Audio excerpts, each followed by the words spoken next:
Biglang nabigla at natuwa sa videong inilabas ng aktres na si Maha Salvador sa sarili niyang Instagram account nitong araw ng Biyernes, September 1. Dahil ang sentro nito ay ang real-life couple na siya ring masasabing pinakasikat na love team sa bansa ngayon, na walang iba kundi sina Catherine Bernardo at Daniel Padilla.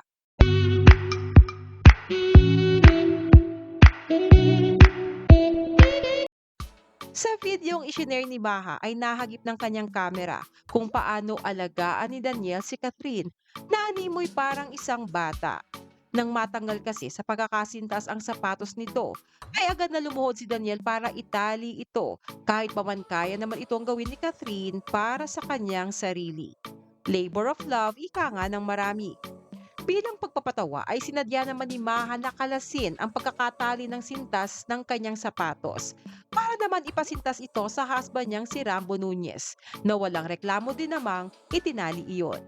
Ani Maha sa caption, "So lucky, you're the sweetest my love" at Rambo Nunez. Sabay kindat sa kanyang emoji. Samantala, nag-post din si Catherine sa sarili niyang IG account ng video nila ni Maha na magkasama sa Crans Montana. At makikita kang sobrang happy ni Catherine na makasama sa naturang event. Anya sa caption, "From Manila to Crans Montana, real quick. So happy I get to experience this with you, Maha. Omega, Omega Golf."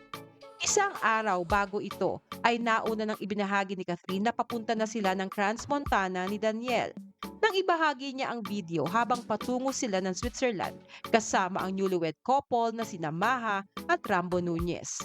Anikat, first order of business, dinner, Crans Montana, we're ready for you. Ang grupo ni Catherine ay nagtungo sa Crans Montana na isang municipality sa Switzerland. Umattend sila ng Omega European Masters Professional Golf Tournament. Hindi naman lingid sa marami na hiling ni Daniel ang paglalaro ng golf.